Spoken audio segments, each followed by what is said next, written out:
It wasn't that long ago that those who claimed that there was a massive paedophile ring involving officials in the highest levels of government were written off as conspiracy theorists and kooks.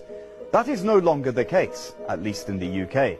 It turns out that this so-called conspiracy theory was true and is finally being officially investigated. A powerful elite of at least 20 prominent establishment figures formed a VIP paedophile ring that abused children for decades.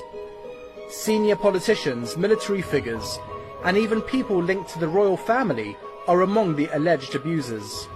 Peter McKelvey, the former child protection officer who first raised the alarm about high-profile individuals engaged in child sex abuse, said that their campaign of abuse may have been going on for as long as 65 years, but there has always been the block and the cover-up and the collusion to prevent an investigation.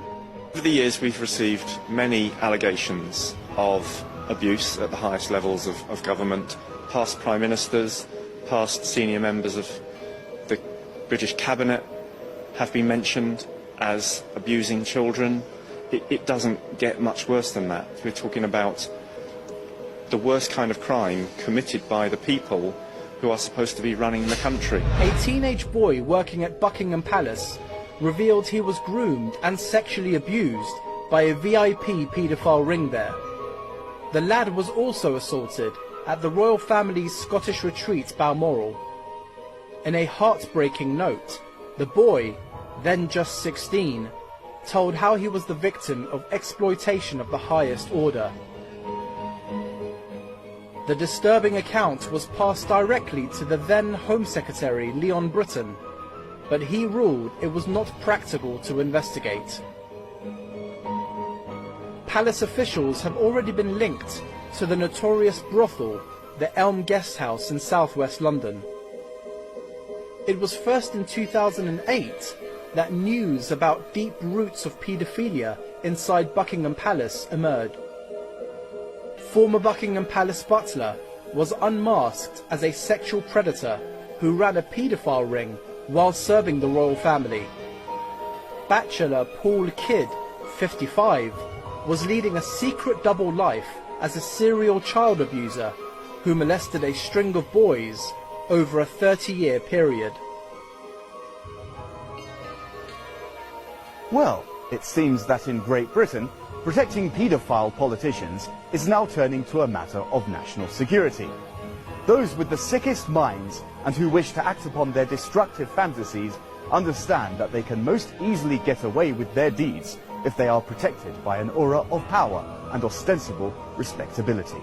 Government will establish an independent inquiry panel of experts in the law and child protection to consider whether public bodies and other non-state institutions have taken seriously their duty of care to protect children from sexual abuse. Victims of child sexual abuse have warned Theresa May they will withdraw from the government's controversial official inquiry unless major changes are made. In an open letter, 24 signatories claimed the inquiry as it stands is not fit for purpose because of what it is being asked to examine and the proposed chairs. The signatories said they had no option but to end engagement with the inquiry until Mrs May scrapped the current panel, replacing it on a transparent basis, declared a statutory inquiry and extended the cut-off date to 1945. They wrote to Home Secretary Theresa May's officials complaining the Home Office seems to be running the inquiry to meet others' needs rather than those of survivors. We need three things: justice and support for victims, the truth about what happened and how the Home Office and others responded, and stronger child protection and reforms for the future. After the release of a report into Home Office cover-ups last month, Mr Cameron seemed to dismiss survivors' concerns, saying some who've been looking for conspiracy theories will have to look elsewhere. I blame them as much as I do my perpetrators, and I at least want an apology for the way that I was treated, because as an adult woman, as a child I didn't know any different, but as an adult woman I now know that the way I was treated was not correct, was not right, and shouldn't have happened.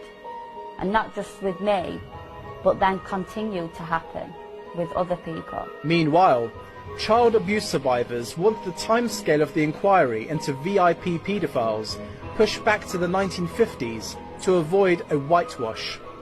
Groups representing the abused also want a dedicated police unit to examine evidence uncovered during the probe to ensure no powerful culprits escape justice.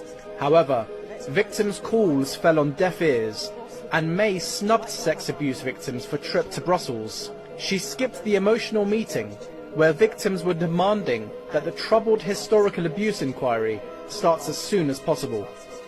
She had already warned that allegations of child sex abuse by a Westminster paedophile ring represents only the tip of the iceberg. Just a reminder, the royal family is granted absolute protection from public scrutiny in a controversial legal reform designed to draw a veil of secrecy over the affairs of the Queen, Prince Charles and Prince William. With the elite paedophile ring now being exposed in the UK, all roads are leading to the British royal family. Some claim this law was passed to keep this connection hidden, but as we now know, Prince Charles's favourite was Jimmy Savile, who is the biggest paedophile and necrophiliac in modern British history.